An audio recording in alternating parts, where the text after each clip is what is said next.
Hello, hello, hello, my darlings. Thank you for joining me on A Slice of Life, A Slice of Life. It's Friday. It's Friday. Thank God it's Friday. And where you going?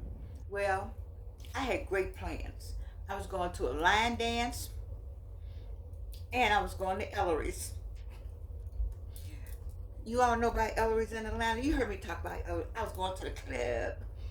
But then couldn't get the connections right. The person I need to do this with, I need to do it with that person, and then something else came up, and then my body said, really, I'm not sure you need to do all that. Then I didn't eat just right, and didn't take that pill right, because listen, 83, trying to go out in the club, and then I heard that the two people that I didn't know were young chicks, beautiful, all gorgeous, all gorgeous. I'm like, why is 83 going anywhere, 82 going on 83, with some young, gorgeous women? I was just trying to do the line dance with a cane. I want to do a boots on the ground. And when my little Gigi already told me I'm not going to be able to make that, what is it? It's a cross, some kind of a step that I'm not going to be able to do.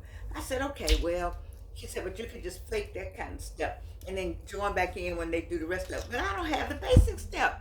I mean, I got the fan. I meant to bring y'all my fan. Did y'all see my fan? I have the fan. I'm ready to go. 45, 55, 65, and 75. All you all are going out tonight. Well, it's raining in Atlanta, but that doesn't matter because it always rains in Atlanta. You all going out tonight. Anybody who does the dance tonight, the boots on the ground line dance night, just think of me. Think of me, my little broken heart cannot get out there to do it tonight. And so I had to find another group. I heard that I think somebody talked about they doing it in the church, and people in the church got an attitude about them doing it in the church. I think a line dance is a line dance.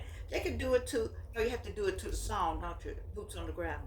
Okay, well I don't know. Anyway, I didn't get to my line dance tonight. Oh yeah, I got on my line dance clothes. Oh yes, I do. And my dress is appropriately length at the appropriate length to be out.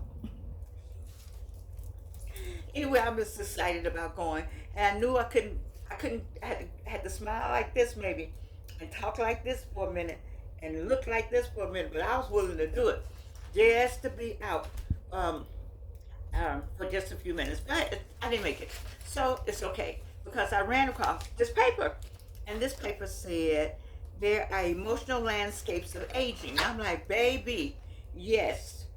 Yes, emotional landscapes of aging seniors 45 to 75.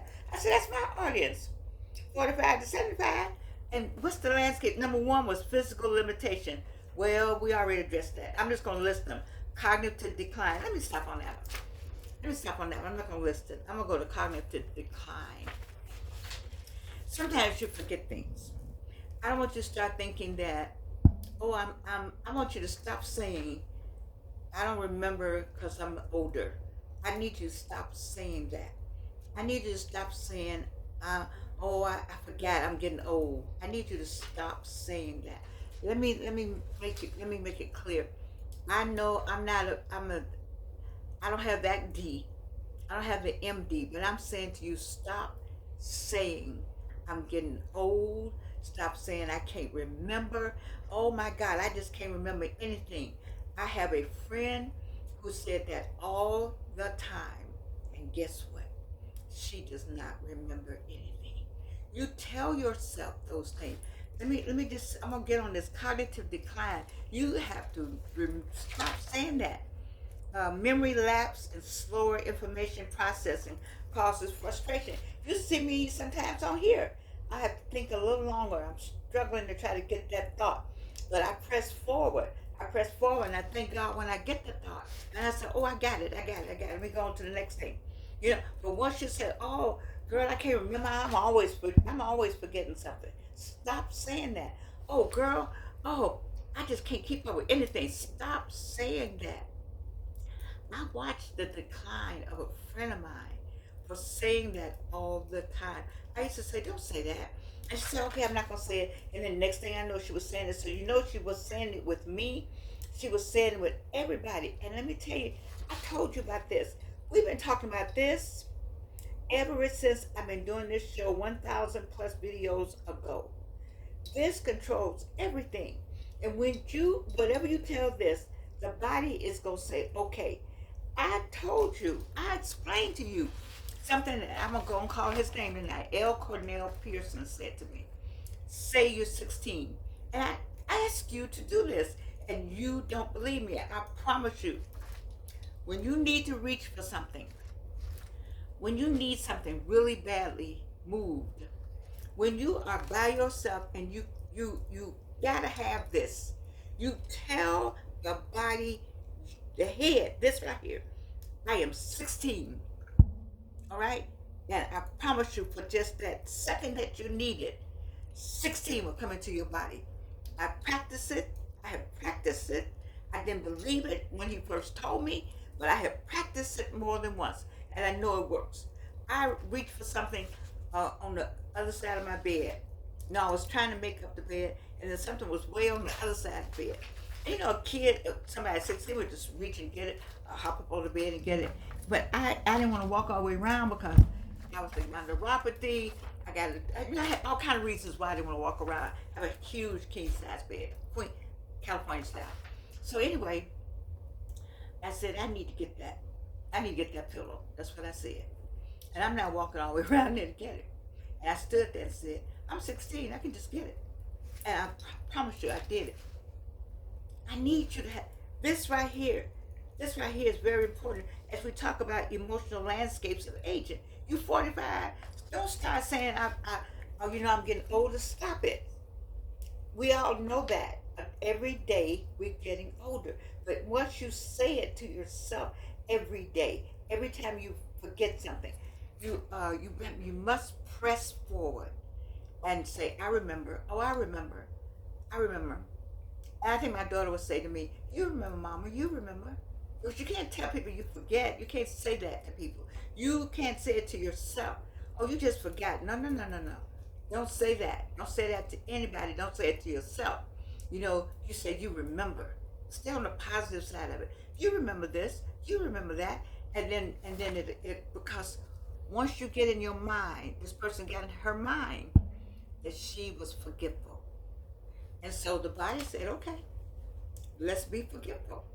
Like I tell you, when there's something like the hearing, I talk about hearing. If you can't hear, your body says, oh, we don't have to work anymore. We don't have to work for hearing or anything going on in your body. The body will talk to the body. And in the body parts talk to one another and say, hey, I don't have to work anymore. Y'all got to work. I'm done. And the decline will come. I don't want that for you, 45. I told you, you got to get to me. I'm 83. I'll be 83. You got to get to me. So I want to take some of those frustrations off of you and stop you from having to fall in some of the pits that I fell in. And share with you what it means to be 82. I'm not saying I know everything, but I can share some of the things that happened to me so that I can say them. So you 45, you can say, oh, that's what's going on with me now. When I do the show, I'm thinking about what's going on with you 45, what's going on with you 55, what's going on with you 65, what's going on with you. And if that's going on, look out for this. Be careful about this. So you can get on over here with me, 82 going on 83. That's the whole purpose for my slice of life. When I started, I was 80. So now I'll be 83. So I guess I've been doing about 3 years. I guess so that would make sense, wouldn't it?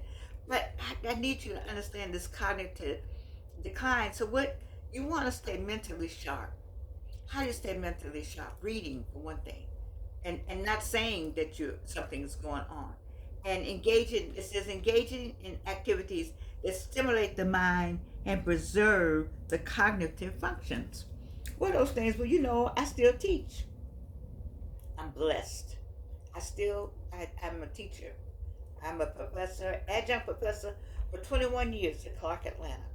Retired Delta Airlines. All right. I work for the city of Atlanta as a temporary protective order manager. You gotta keep the mind going. And how do you do that?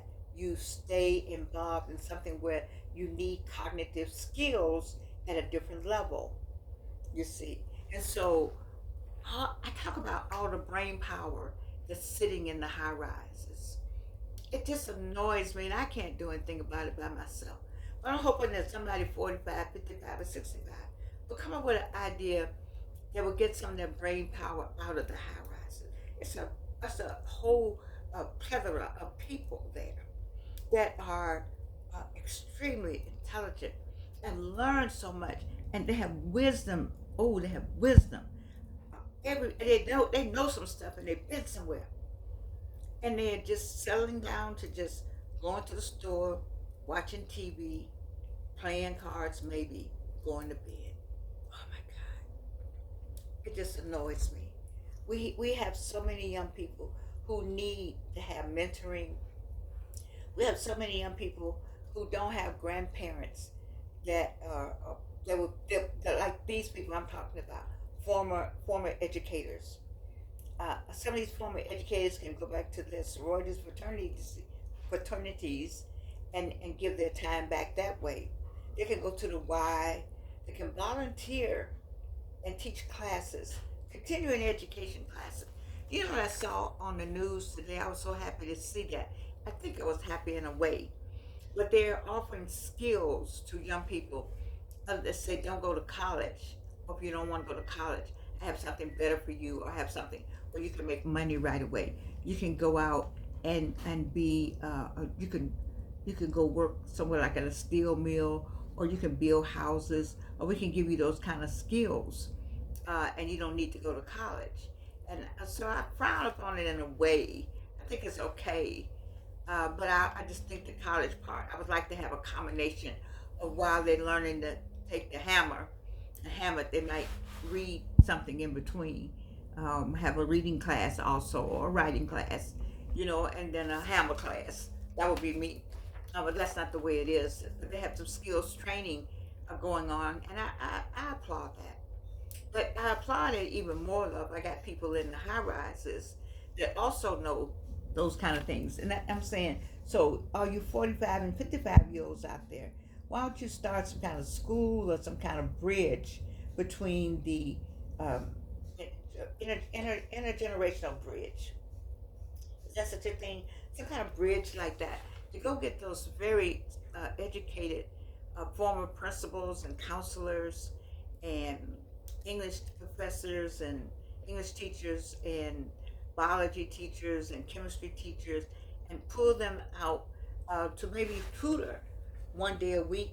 They still know it, and that'll keep their mind, keep the cognitive level at a certain level, that they won't be going into amnesia or going into Alzheimer's.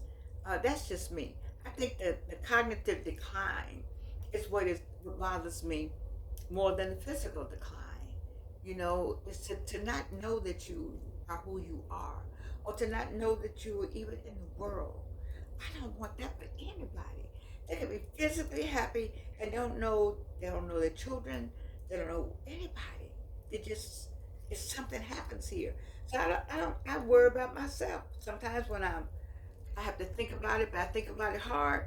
I go get something to read, I go get on the computer and make sure that I'm staying in the game. And to stay in this game, to be 82 and stay in this game, kind of decline was on its way. I thought at one moment with me, because you give into it sometimes. You say, "Oh, I just forgot. Oh, I just forgot. Oh, I just forgot." And you say, "No, no, no, no, no. Let me see what it is. Let me look and see what it is.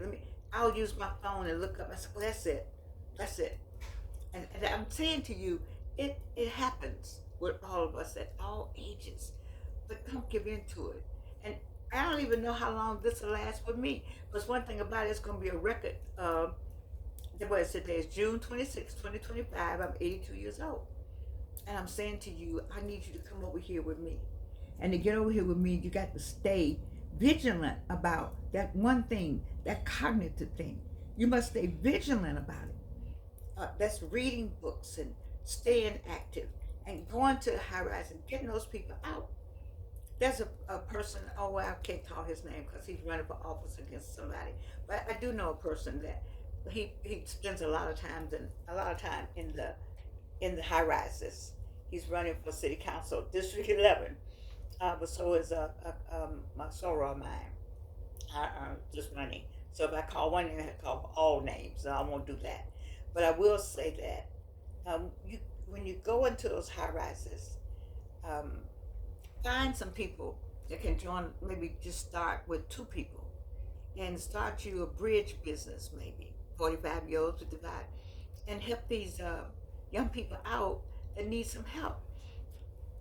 I think about people who are in jail. I really wish I could get some of these grandmamas to go talk to some of those men in jail, but it won't do any good because they got 15-year sentences. They have people to do all that. But maybe we had like a juvenile grandmama, a juvenile. I was talking to you all now. I'm thinking as I'm going. A juvenile court. It was um,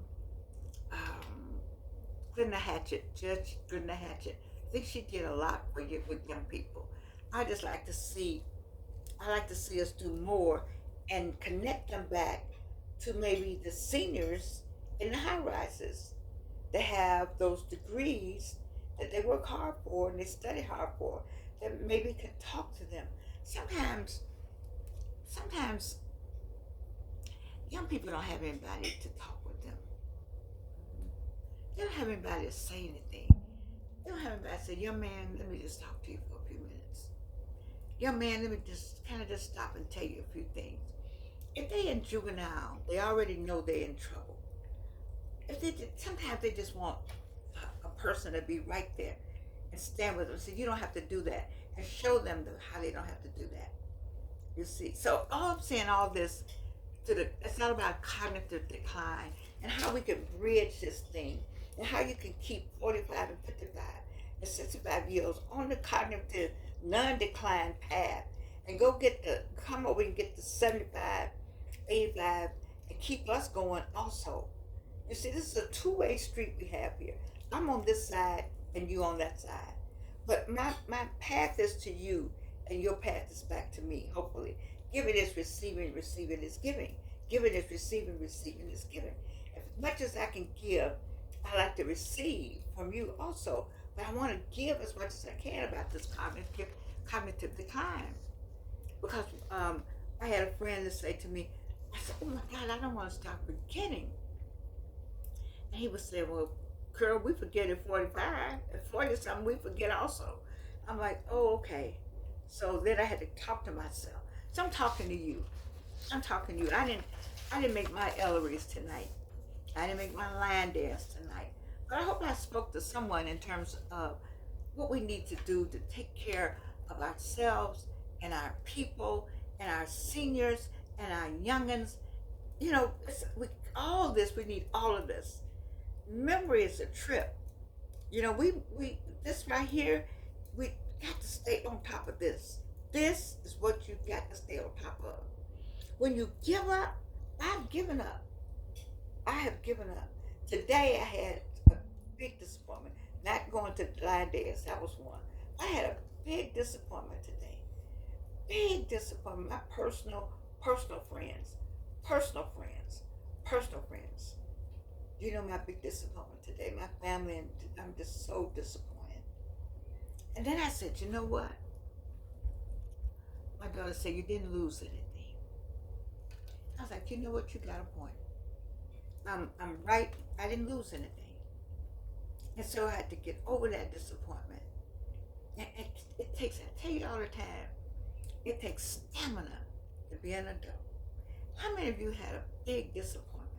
And you just had to go, wow, wow. And then you know you don't give in. It's the same thing with the cognitive decline. That's number 2 on the list, cognitive decline. You see, for the emotional landscape of aging. And I'm saying to you, don't give in. If you don't remember, look it up, stay with it, stay on top of it, read a book, do what you got. They got games. I see people do the games on the computer and all that. I don't do that, but I read enough, and I'm on the computer a lot, as you know. And I got some kind of project, constantly writing something, everything. You got to stay with this thing, because here's the other thing. It's so much going on at the governmental level that would just blow your mind. You, if you stop and put all your time on what's going on the governmental level, you would just, it would, that would blow your mind. And so we already know that. We gotta say, I'm not getting, I can't get what y'all doing. I can't do that. What are you doing? So we got to keep the emotion down. You gotta stay level headed right now. Let's just stay level headed, get on our program, remember about cognitive decline, and when you want to have fun, go to Ellery's for me, or go to a line dance and think about me with my boots on the ground. I love you. Happy Friday. You know, Georgiana doesn't work on the weekend. Love you. And you can't do anything about it.